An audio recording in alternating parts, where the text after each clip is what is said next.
Dans cette vidéo, on va s'intéresser à un exercice qui va illustrer la synthèse du dichlore en industrie, c'est-à-dire l'électrolyse. Je lis l'énoncé abrégé. À partir d'une solution aqueuse très concentrée du chlorure de sodium, le sel solide, les cristaux, on réalise une électrolyse en industrie. Donc, dans l'électrolyseur, on introduit la solution aqueuse de chlorure de sodium, c'est-à-dire le sel de cuisine. L'anode, elle est en titane, recouvert par de l'oxyde de titane et d'oxyde de ruthénium. Retenez que l'anode, c'est en titane, c'est ça l'essentiel, ça y est. La cathode en nickel. Donc, ces deux électrons ne vont pas intervenir dans la réaction, dans l'électrolyse, dans la réaction provoquée, forcée. Il s'agit d'une électrolyse. On va introduire un générateur. Le voici. L'intensité divisée par le générateur et n'oubliez pas qu'on est dans une usine, dans l'industrie. Le courant est très grand, 45 10 puissance 3 ampères, c'est-à-dire 45 kiloampères.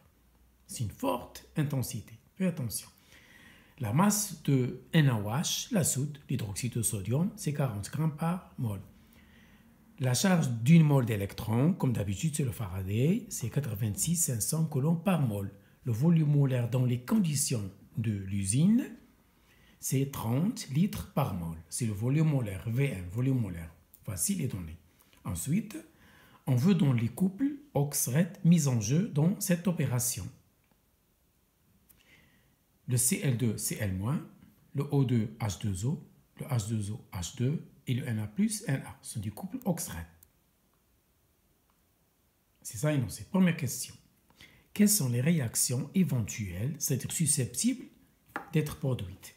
Quelles sont les réactions éventuelles au niveau de l'anode et au niveau de la cathode? C'est-à-dire quelles sont les réactions possibles, plausibles, qui peuvent se passer au niveau de l'anode et de la cathode, bien sûr, en se basant sur ces couples et les résultats de l'expérience. Deuxième question. On donne le bilan de cette transformation chimique forcée. De H2O plus Cl-, ça donne H2Cl2 d'OH-. Ça, c'est l'équation bilan de toute l'opération. Voici la question. 2. Quelles sont les réactions effectivement produites? Tout à l'heure, c'était éventuel, plausible, possible. Maintenant, réellement, effectivement produite. Vous allez vous baser sur la réaction bilan donnée. Troisième et dernière question, elle est facile. En un jour, en 24 heures, calculez le volume synthétisé du gaz dichlore, c'est ça le but, et la masse de NaOH formée. Donc c'est une électrolyse industrielle qui va nous fabriquer, qui va nous synthétiser le gaz dichlore et la soude, très demandée en laboratoire.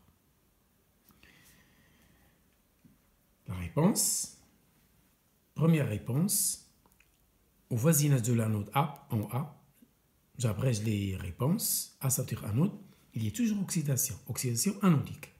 Donc, quelles sont les oxydations possibles? H2O. Qui va s'oxyder? Ce sont les réducteurs des couples donnés. Qui va s'oxyder? Ce sont les réducteurs. Cherchez dans les couples donnés, les raids sont H2O et Cl-. Le H2O va donner ceci et le Cl- va passer à l'état Cl2. J'appelle 1, 2, c'est deux demi-équations. Ça y est? Regardez, c'est bien équilibré. Au voisinage de la cathode, il est toujours réduction. Donc, oxydation anodique, qu'il s'agisse de l'électrolyse ou bien d'une pile, toujours. Au voisinage de la cathode, il est toujours réduction. Qui va se réduire? Ce sont les oxydants du couple donné. L'oxydant Na+, il est donné, H2O, il est donné. Et j'ai ici deux demi-réactions. 1', 2'. Ça y est? D'après l'équation bilan, on remarque que c'est le 2 et c'est les 2' qui vont effectivement qui vont être effectivement produites au niveau de l'anode et de la cathode. Donc 2 et 2' qui se sont effectivement produites. Troisième et dernière question. Je veux le volume de Cl2. J'écris la demi-équation concernant Cl2. J'écris la proportionnalité. N de Cl2 égale N de Cl, N de l'électron sur 2. N de Cl2 égale N de E moins la quantité de matière sur 2. Et je déduis la quantité de matière des électrons, c'est-à-dire le nombre des électrons mis en jeu dans cette électrolyse. Pourquoi je le cherche? Pour l'introduire dans la formule déjà vue. I delta T égale NF. Vous cherchez toujours le nombre de moles d'électrons. Ici, c'est 2N de Cl2. Or, Cl2 est un gaz. Sa quantité de matière, c'est le V du gaz sur le V molaire. Ça y est, j'ai introduit dans la formule, déjà apprise par cœur, bien sûr. I delta T, c'est 2V sur le Vm, et je tire le volume demandé. Voilà, je passe à l'application numérique. N'oubliez pas que delta T, c'est un jour, c'est-à-dire 24 heures. C'est-à-dire 24 fois 3600, qu'il faut convertir en secondes. La seconde, c'est l'unité internationale du temps. Et vous allez trouver ceci, 600 millilitres par jour. Donc cette usine synthétise 600 litres par jour. Passons à la quantité de la soude.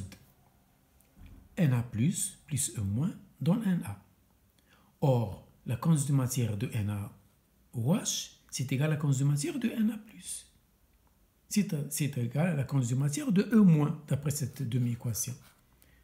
Et voilà, je remplace Ne par N de NaOH. Or, N de NaOH, c'est petit m sur grand M.